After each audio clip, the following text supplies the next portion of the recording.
नमः गुरुभ्यो गुरुपादुकाभ्यो नमः परेभ्यः परिपादुकाभ्या आचार्य सिद्धेश्वर पादुकाभ्यो नमोस्तु सीतापति पादुकाभ्या। श्री सीताराम जी सरकार की जय। बागेश्वर धाम की जय। श्री बालाजी महाराज की जय। संत समाज की जय। सद्गुरुदेव भगवान सन्यासी बाबा की जय। जय श्याराम। जय बागेश्वर धाम की। आप सभी आनंदित होंगे, प्रसन्नचित होंगे। हनुमान जी महाराज के चरणों में यही प्रार्थना है और बागेश्वर पीठ की ओर से यही आप सबको आशीर्वाद है। जय श्याराम। वर्तमान की कोरोना जैसी महामारी की भीषण विभीषिका को देखते हुए सावधानी रखना अतीब आवश्यक है और हरिनाम खूब जप करें, घर पर रहें, यज्ञ करें, भगवान नाम का जप करें एवं प्रभु का सिमरन करें। यही एक उपाय है, यही एक साधन है और यही सुरक्षा के लिए एक माध्यम है। वर्तमान की कोरोना की भीषण विभीषिका को देखते हुए कई लोगों के मन में मनोभाव में यह प्रश्न निश्चित तौर पर प्रकट हुआ है कि कोरोना जैसी महामारी क्यों आई है, यह महामारी क्या है। कई लोगों के मन में यह भाव है कोरोना जैसी महामारी को देखते हुए।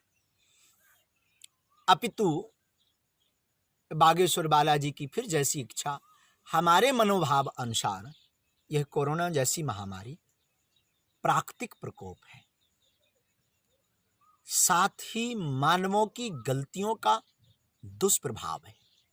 यह कोरोना महामारी का जो स्वरूप है वर्तमान में भयंकर मंजर है, विकराल है, बहुत विचित्र है। इस महामारी में वही बच पा रहे हैं जिन राखा रघुवीर, जिन्हें राम जी, जिन्हें श्री सीताराम जी सरकार बागेश्वर बालाजी महाराज अपनी करुण कृपा करके सुरक्षित किए हैं, वही बचे हैं जिन पर गुरु कृपा है, भगवत कृपा है। यह महामारी, कोरोना जैसी महामारी एक प्राकृतिक आपदा है, यह मानवीय गलतियों का अभिशाप है। और हमारी दृष्टि से कोई हमसे पूछे कि यह क्या है, तो हमारी दृष्टि से यह गौ माता का अभिश्राप है, यह भ्रूण हत्या का दुष्परिणाम है, यह वृक्षों का जघन्य रूप से काटना, उन्हें जलाना और वृक्षों को काटना उसी का परिणाम है। यह कोरोना महामारी नृशंस जीवों की हत्या का दुष्परिणाम है। अनेक नृशंस जीवों की जो हत्या की उसका दुष्परिणाम है। ये गौ के साथ जो अत्याचार हुए, जो गति गौ माता की हुई, आज वही गति मानवों की हो रही है, संपूर्ण विश्व में हो रही है। गौ माता को मुसीका लगाया तो आज मानव मुसीका लगा करके घूम रहा। गौ माता को खूब पीटा बेवजह तो आज मानव भी गाइडलाइंस का पालन करवाने के लिए पुलिस के हाथों डंडे खा रहा। गौ माता रोड पर एक्सीडेंट में गिर गई, मर गई, कोई छूने वाला नहीं, कोई जलाने वाला नहीं। तो आज मानवों की भी वही गति है कि कोई अगर मर जाता कोरोना महामारी में तो कोई छूने वाला नहीं, कोई जलाने वाला नहीं है। ऐसी स्थिति मानवों की मेरी दृष्टि से गौ माता के कारण है। हमारी दृष्टि से पाश्चात्य सभ्यता का अनुकरण करने के कारण, दीप को छोड़ के, यज्ञ को छोड़ के, वेद को छोड़कर आजकल एसी रूमों में बैठ करके दीपों को जलाना बंद कर दिया। अपितु विज्ञान भी ऐसा कहते हैं कि एक घी के दीपक से ऑक्सीजन प्रकट होती है। ऑक्सीजन की कमी का मूल कारण है हम वेदों से भाग गए, सनातनीय संस्कृति से भाग गए और पाश्चात्य सभ्यता को अपनाया। हमने वृक्षों की नृशंस कटाई की, उसका दुष्परिणाम कोरोना जैसी महामारी।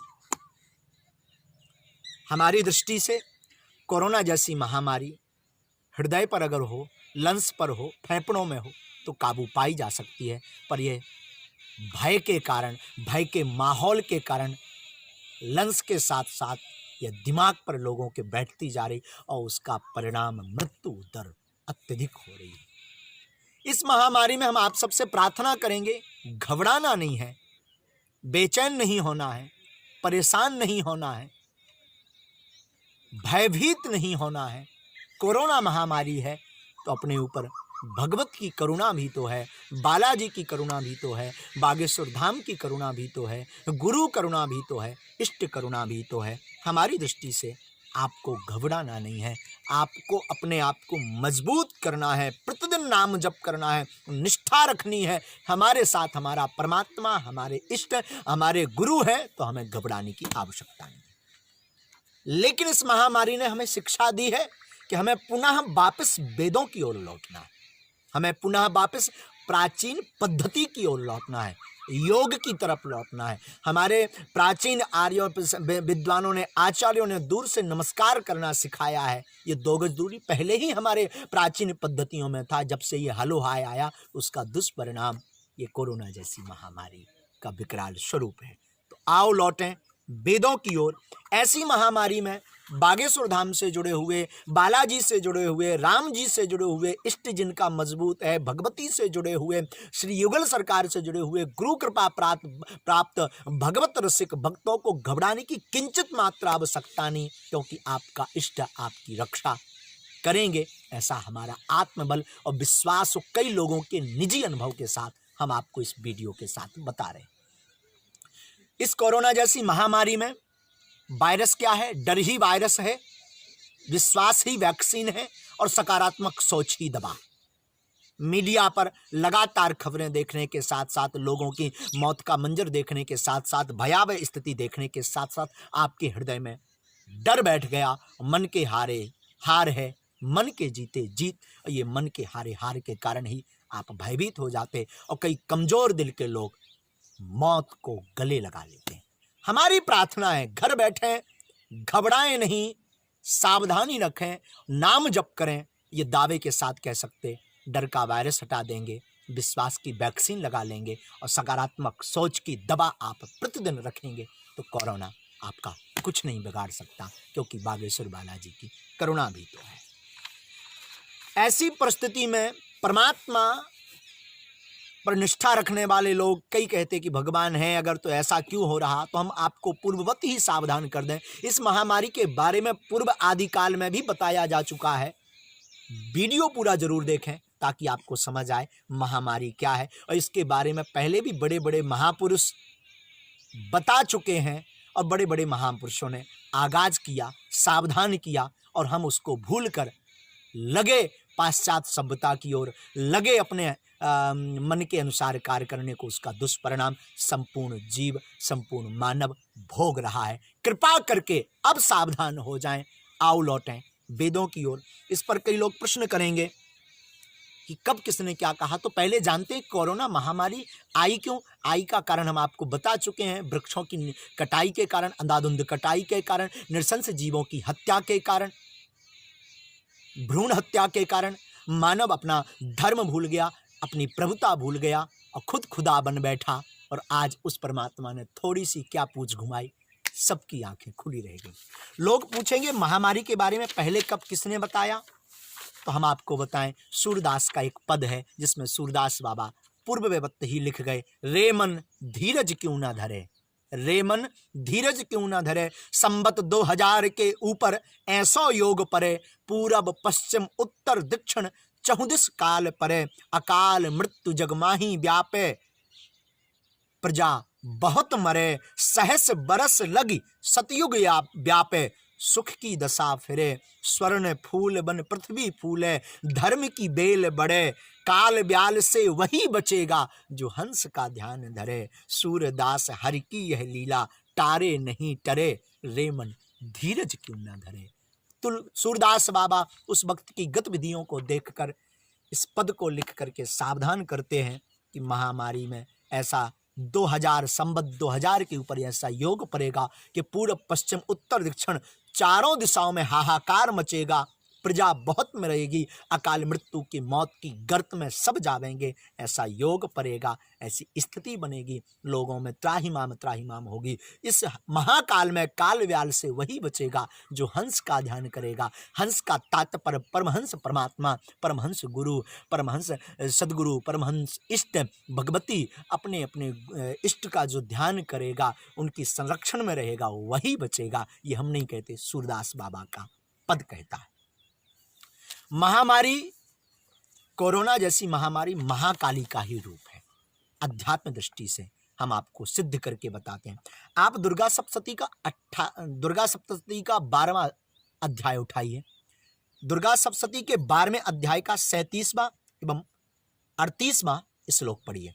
37वें श्लोक की दूसरी पंक्ति में जब प्रारंभ करते हैं तो लिखा है, व्याप्तम तयेत सकलम ब्रह्मांडम मनुजेश्वरा महाकाल्या महाकाले महामारी स्वरूपया। माफ कीजिए, 38वें श्लोक की है पंक्ति कहती है व्याप्तम तयेत सकलम ब्रह्मांडम मनुजेश्वरा महाकाल्या महाकाले महामारी स्वरूपया।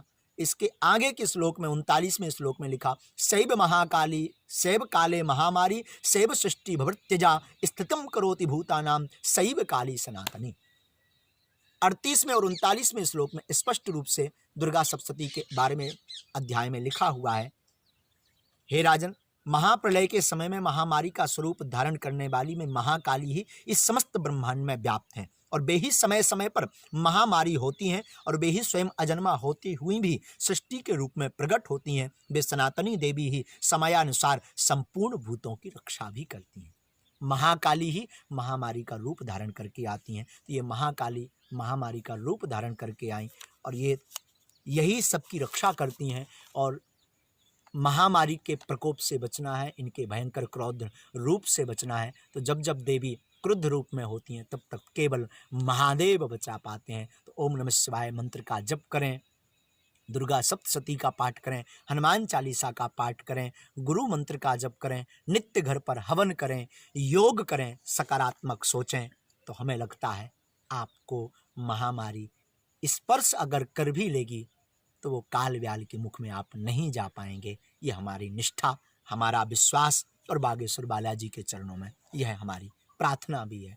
रामचरितमानस के पाठकों के लिए एक चौपाई है। इस पाठ के करने से, चौपाई के हवन करने से सकारात्मक विचार, औषधि, योग एवं शुद्ध आहार व्यवहार व सावधानी रखने से आपको महामारी स्पर्श नहीं करेगी और हो भी जाएगी तो इस पाठ के करने से, नाम जप करने से, औषधि लेने से आप इस महामारी से उबल भी पाएंगे। अगर कोई ग्रसित है तो उनके लिए मैं प्रार्थना करूं, इस चौपाई का लेटे लेटे आप घर बैठे बैठे जाप करें। रामचरितमानस की चौपाई है, दीन दयाल बिरदु संभारी हरहु नाथ मम संकट भारी।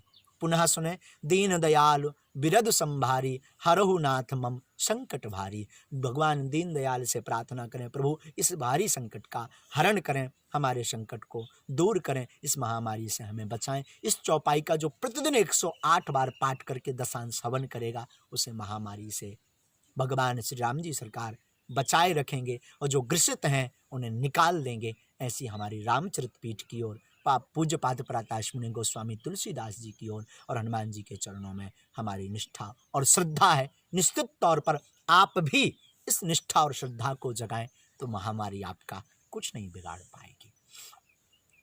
तीसरी बात, लोग, मानव विकास करते करते इतना पागल हो गया कि अपने आप को ही परमात्मा